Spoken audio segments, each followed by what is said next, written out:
Jagat, kowe tukang ukir ta? Suara seorang lelaki parubaya menghentikan langkah Jagat yang baru saja pulang dari pasar membawa sebilah kayu nangka.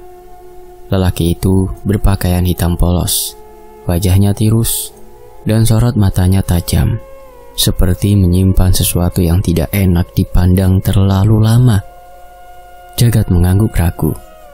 "Inggih pak, ada perlu apa pak? Atau mau bikin ukiran gitu?" tanyanya sopan. Lelaki itu hanya tersenyum samar, lalu menyebut nama yang membuat bulu kuduk Jagat meremang. Wiratanu. Keluarga Wiratanu bukan nama asing di telinga orang desa. Mereka dikenal sebagai keturunan bangsawan, tinggal di rumah besar yang dikelilingi pagar bambu tua dan pohon beringin menjulang. Jarang sekali ada warga yang masuk ke sana. Orang-orang bilang keluarga itu hidupnya selalu penuh sesaji, bau kemenyan, dan bisik-bisik gaib. "Yo, aku Raden Suryo Wiratanu, ngersakake ingin membuat arca kayu dan peti kecil untuk sesaji," ucap lelaki itu lirih, seolah khawatir terdengar angin. "Kowe sing gawe." Jagat terdiam. Pesanan untuk membuat arca kayu, apalagi peti sesaji, bukan hal baru baginya. Tapi mendengar nama Raden Suryo Wiratanu, hatinya berdesir aneh. Orang itu dikenal sebagai dukun sepuh yang disegani sekaligus ditakuti. Dengan suara berat, Jagat akhirnya menjawab, "Nuwun sewu, menawi kerso, nanti saya coba bikinkan. Tapi kayunya yang digunakan pakai kayu apa?" Lelaki itu hanya mengangsurkan sepotong kayu jati hitam, gelap, legam, seperti arang yang mengeras. Kayu itu dingin sekali, meski siang terik. Malamnya, di rumah sederhana yang berdinding anyaman bambu, Jagat mulai memahat. Ia menyalakan lampu minyak, meletakkan kayu jati hitam di pangkuannya, lalu memegang pahat yang sudah menjadi bagian hidupnya sejak muda. Awalnya, pahatan berjalan biasa. Garis wajah perempuan mulai tampak dari ujung kayu untuk arca. Tapi semakin lama semakin aneh. Ukiran itu terasa mengikuti gerakan tangannya, seolah ada yang mengatur arah pahat, tidak sekedar keterampilannya sendiri. Jagat berhenti sejenak. Keringat dingin menetes di pelipis. Ia memandangi ukiran yang setengah jadi. Wajah itu bukan wajah yang pernah ia bayangkan, melainkan muncul begitu saja dari kayu. Mata arca tampak kayu. Bibirnya seakan bergerak, seperti hendak mengucapkan sesuatu. "Duh Gusti," bisik Jagat, meraba wajah kayu itu. Saat jarinya menyentuh pipi ukiran, ia merasakan gerakan halus, getaran, seolah kulit manusia yang lembut, bukan kayu keras. Istrinya Ratri masuk membawa segelas air. "Mas, istirahat dulu, sudah malam. Mbok yo sampean jangan buru-buru. Nanti kamu capek, takutnya sakit loh mas." Jagat tersenyum kecil, menutupi kegelisahan. "Yo, stilo maneh wae." Namun ketika Ratri berlalu, tatapan Jagat kembali pada pahatan itu. Wajah arca berubah. Yang tadinya tampak tenang, kini seperti menangis. Garis pahatan pipinya seolah basah. Jagat menatap lebih dekat, dan benar, ada kilau bening menetes dari mata ukiran. Keesokan harinya, Jagat membawa hasil separuh pahatan keluar rumah. Ia berniat menunjukkan kepada tetangganya, Pak Karto, sesama pengrajin, tapi beliau pengrajin bambu. "Lah, ini buatnya kok bagus banget, Gat. Tapi kok aku ora srek ndelok iki wajahe lho. Nggak srek lihat wajahnya lho," gumam Pak Karto sambil mengelus dagu. Seperti ada yang hidup." "Ih, matanya itu loh. Matanya itu kayak melihat kamu terus. Ora lumrah." Jagat hanya mengangguk tanpa kata. Dalam hati ia pun merasa demikian. Desa tempat Jagat tinggal sejak kecil sebenarnya sudah penuh cerita angker. Orang tua-tua sering memperingatkan, jangan pernah melintas dekat pusara keluarga Wiratanu saat malam. Konon di sana ada jasad keramat Nyai Kuntul Arum, perempuan misterius dari masa lalu yang dipercaya menjadi penunggu pesugihan keluarga itu. Cerita turun-temurun mengatakan, Nyai Kuntul Arum dulunya perempuan jelita yang dimakamkan hidup-hidup karena dijadikan tumbal dengan weton yang sangat pas bagi leluhur Wiratanu. Sejak saat itu setiap keturunan mereka harus menjaga pusara dengan sesaji darah agar kekayaan tidak lenyap, tetap terpelihara. Orang-orang desa hanya bisa berbisik. Tidak ada yang berani menentang. Beberapa yang pernah menjelek-jelekan keluarga Wiratanu konon jatuh sakit mendadak. Bahkan ada yang meninggal tanpa sebab jelas. Jagat tumbuh dengan mendengar kisah itu. Tapi ia selalu menganggapnya mitos belaka. Namun sejak menerima pesanan Arca, pikirannya berubah. Malam kedua, ia kembali duduk di dipan kayu pahatan. Ratri sudah terlelap bersama anak kecil mereka. Jagat mencoba melanjutkan ukiran, tapi entah kenapa, setiap kali pahatnya menyentuh kayu, terdengar lirih suara seperti hela nafas. Jagat. Suara itu samar, terdengar dari dalam kayu. Jagat terperanjat. Pahat hampir terlepas dari genggamannya. Ia menoleh ke sekeliling rumah, tapi tak ada siapapun. Hanya lampu minyak berkelip tertiup angin. Tangannya gemetar, tapi entah mengapa ia terus melanjutkan pahatan. Wajah perempuan itu semakin jelas, kini lengkap dengan rambut panjang terurai. Dan pada detik terakhir, saat Jagat hendak menyelesaikan ukiran bibir, ia tertegun. Dari sela-sela bibir kayu itu menetes cairan merah pekat, darah. Setetes jatuh ke pangkuan, membekas di kain jarik yang ia kenakan. Jagat membeku, dadanya sesak, matanya tak lepas dari Arca itu. Wajah ukiran kini tampak hidup, matanya berkedip sekali, lalu menatap Jagat lurus-lurus. Lampu minyak tiba-tiba padam.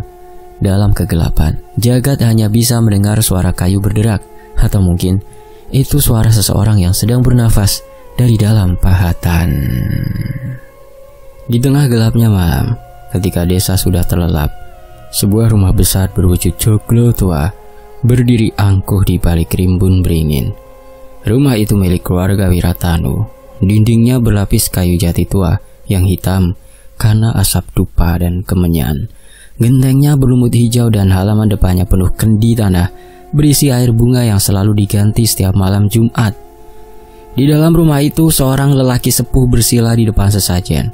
Tubuhnya kurus, wajahnya keriput dengan garis-garis tajam, dan sorot matanya menyala seperti bara. Dialah Raden Suryo Wiratanu, pewaris pesugihan keluarga yang sudah berlangsung turun-temurun. Di hadapannya sesaji tersusun rapi, ayam cemani hitam, kendi berisi darah kambing, bunga 7 rupa, dan seikat rambut panjang perempuan yang masih basah.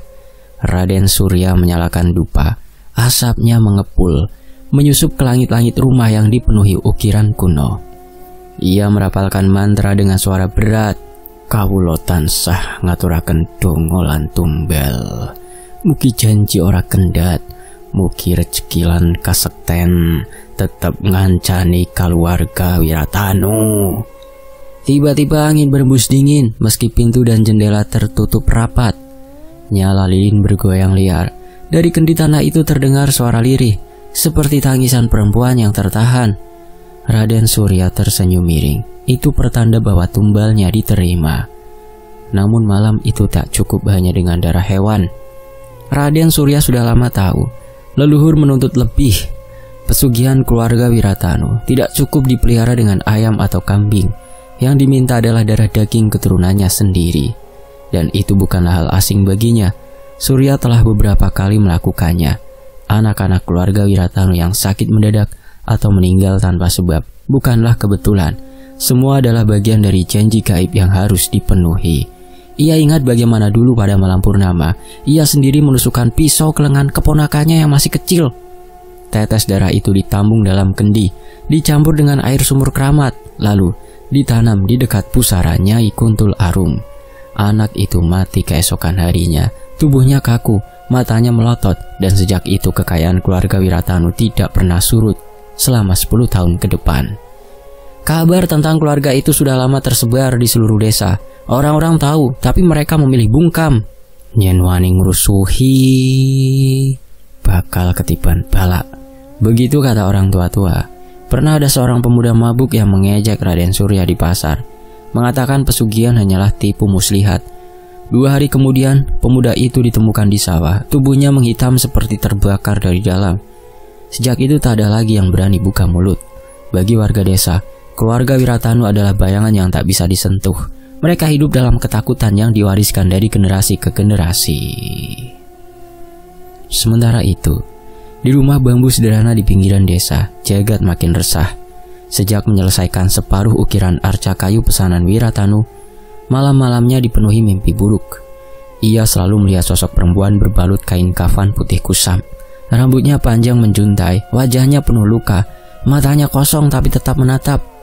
Perempuan itu selalu berkata lirih dalam mimpi, "Bebasno aku, bebasno saka lemah iki."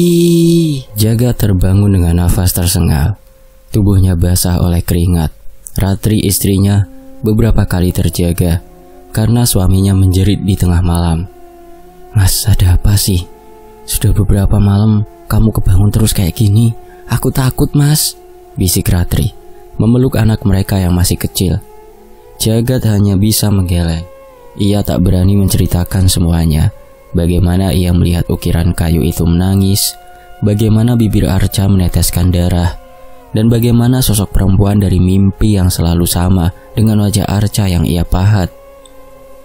Semakin hari, Jagat merasa rumahnya dikepung hawa dingin. Malam menjadi panjang. Suara-suara aneh datang dari pojok ruangan. Langkah kaki menyeret, bisikan perempuan, dan kadang bunyi ketukan pelan dari arah ukiran. Di sisi lain, Raden Surya duduk bersila di ruang dalam rumah joglo. Matanya terpejam, merasakan getaran gaib yang berbeda dari biasanya. Ada sesuatu yang baru, sesuatu yang tak ia undang, tapi muncul begitu kuat. Ia membuka mata, menatap ke arah barat, tepat ke arah rumah Jagat. Gumamnya, di bibirnya melengkung.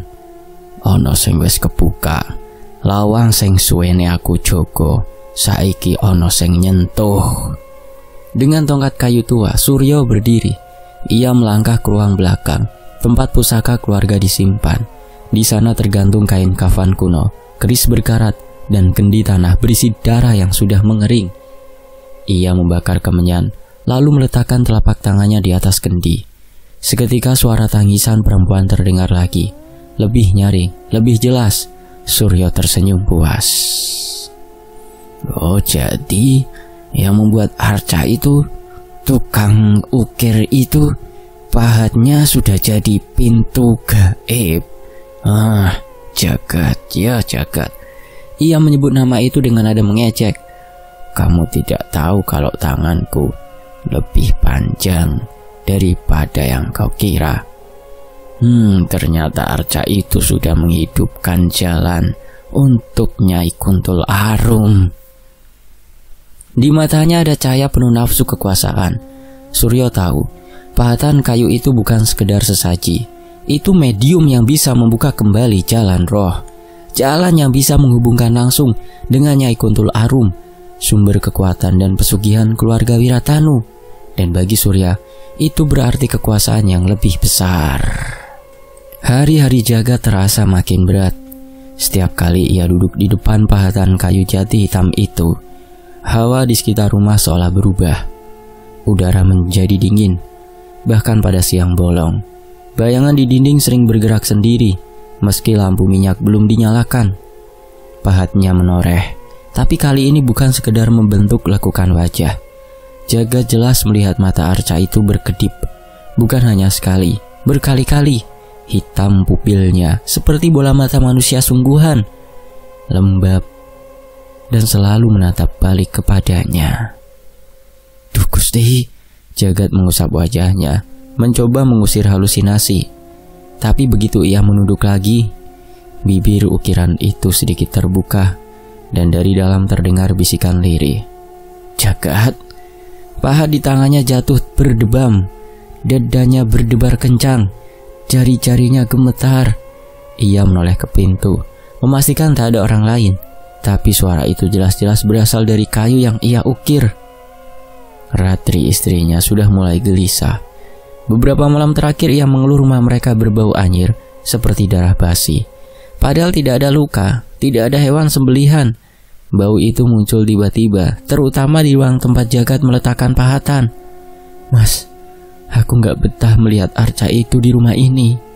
Tiap malam, baunya anyir, seperti ada darah yang nyamur di lantai, ucap Ratri lirih sambil memeluk anak mereka yang masih kecil. Kalau terus-terusan begini aku takut, Mas. Ini rumah apa kuburan? Jagat menarik nafas panjang. Ia tahu istrinya tak berlebihan. Bau itu pun menusuk hidungnya. Meski setiap kali ia cek, lantai tetap bersih, kayu tetap kering. Kamu sabar ya, Dek. Ini hanya pesanan. Setelah jadi, nanti aku segera serahkan. Semua bakal selesai kok, Dek. Tapi sampai kapan, Mas? Nawang tiap malam anakmu nangis. Kita sendiri juga gak bisa tidur. Jagat tak bisa menjawab.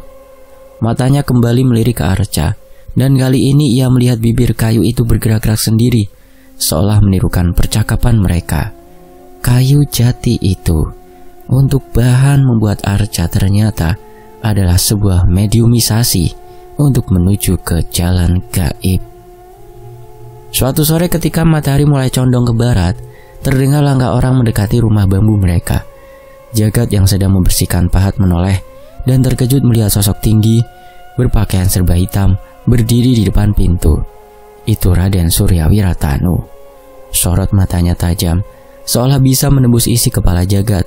Ia tersenyum tipis lalu berkata, Jagat, apa yang kamu rasa? Apa yang kamu dengar? Sejak aku meminta kau membuat Arca dari kayu jati dari diriku. Jagat menelan ludah, berdiri kaku di depannya. Nuwun sewu Raden, ini hanya buatanku kok, tidak ada yang aneh. Raden Surya melangkah masuk tanpa dipersilahkan. Hawa dingin menyertai kehadirannya. Tatapannya langsung tertuju pada arca kayu yang setengah jadi di sudut rumah. Ia mendekat, mengelus wajah ukiran itu dengan jemari keriputnya. Kamu tahu, Jagat, ini bukan hanya kayu, ini sudah ada nyawanya. Aku bisa merasa getarannya. Ia menoleh menatap Jagat dengan sorot penuh kuasa. Segera selesaikan arca ini dan antar ke rumahku. Dan setelah itu, teror-teror di rumahmu ini tidak akan terjadi. Kamu dan istri dan anakmu juga akan tenang. Tidurmu akan nyenyak kembali. Jagat mengerutkan kening. Tapi Raden, nuwun sewu, ini ada yang tidak beres. Aku merasa arca ini punya jiwa yang ingin dibebaskan. Apa yang Raden lakukan dengan kayu ini sebelum menyerahkan kepada saya? Aku merasa akan menjadi sesuatu bala jika aku serahkan ini pada Raden. Sejenak wajah Raden Surya mengeras, matanya menyala, nadanya meninggi. Jagat, kamu ngerti apa, ha? Jangan berani melawanku. Cepat selesaikan dan serahkan padaku. Jagat menggertakkan gigi. Ketakutan menyelubungi hatinya. Tapi ada sesuatu yang membuatnya tetap bertahan. Aku tidak bisa, Raden. Aku merasa ini bukan hanya sekedar arca. Di dalam kayu ini ada jiwa yang minta pertolongan, ingin dibebaskan. Sorot mata Raden Surya semakin dingin. Bibirnya melengkung ke senyum mengejek. Jagat, kamu mau menantang leluhur Wiratanu? Hah? Jangan lupa, semua orang yang melawan keluargaku akan mati tanpa jejak. Suasana tegang memenuhi rumah itu. Ratri berdiri di belakang Jagat, memeluk anak mereka erat-erat. Wajahnya pucat pasi. Akhirnya Raden Surya hanya tertawa kecil. Suara tawanya serak dan menyeramkan. Kalau kamu tidak segera selesaikan dan serahkan kepada saya, hidupmu tak akan tentram lagi. Ia berbalik pergi, meninggalkan hawa dingin menusuk yang membuat Ratri menggigil, meninggalkan ancaman. Malam itu setelah Raden Surya pergi, Jagat kembali duduk di depan arca. Tangannya gemetar ketika mencoba menyentuh permukaan kayu yang dingin. Tiba-tiba seluruh tubuh arca itu bergetar, seperti ada kehidupan di dalamnya. Jagat menahan nafas. Matanya tak berkedip. Pahat di tangannya nyaris terlepas. Ia menempelkan telapak tangannya ke wajah arca itu. Dan seketika, Penglihatan aneh menyeruak di kepalanya. Ia melihat tanah merah yang basah. Seorang perempuan muda dengan wajah jelita, tubuhnya diikat dengan kain putih, didorong paksa ke dalam lubang tanah. Wajahnya penuh luka, bibirnya bergetar menjerit, "Aku belum mati, jangan dikubur." Suara tangis dan teriakan bercampur dengan tanah yang ditimbun. Beberapa lelaki berpakaian bangsawan menimbunnya hidup-hidup. Sementara seorang lelaki tua bersorban hitam membaca mantra. Jagat menyaksikan dengan mata kepala sendiri bagaimana perempuan itu, Nyai Kuntul Arum, dikubur hidup-hidup. Suaranya tercekik di bawah tanah, sementara darah menetes dari sudut bibirnya. Penglihatan itu lenyap secepat kilatan petir. Jagat terhuyung ke belakang, tubuhnya gemetar hebat, keringat dingin mengucur deras. Ia memandangi arca itu yang kini matanya berkilau, seolah benar-benar hidup. Di ruang kecil itu, hawa kematian terasa nyata, dan Jagat tahu, malam itu ia baru saja melihat rahasia yang mestinya tak pernah disaksikan oleh manusia biasa. Angin malah menampar dedaunan di halaman rumah Jagat. Langit pekat tanpa bintang, hanya sesekali kilat jauh di ufuk barat. Di dalam rumah, lampu minyak bergoyang-goyang seakan menahan nafas. Jagat duduk terpaku di depan arca kayu yang sudah retak. Darah hitam yang semalam mengalir, kini mengering, menempel di lantai seperti kerak arang. Ratri memeluk anak mereka di sudut kamar. Wajahnya pucat, mata penuh ketakutan. Ketegangan itu pecah ketika suara ketukan keras terdengar di pintu depan. Duk duk duk duk. Suara berat itu seperti dentung palu. Jagat tahu, tanpa harus membuka siapa yang datang. "Jagat!" Suara para Raden Surya Wiratanu menggema. "Cepat serahkan arca itu. Kau tak akan sanggup menahannya lebih lama. Itu bukan milikmu." Jagat menelan ludah, mencoba menegakkan tubuhnya. "Aku tak akan menyerahkan apapun, Raden. Arca ini menyimpan sesuatu yang bukan sekedar milik keluargamu. Aku sudah melihatnya, dan kebiadaban leluhurmu." Pintu bergetar. Sekali dorong, daun pintu kayu jati itu terhempas terbuka.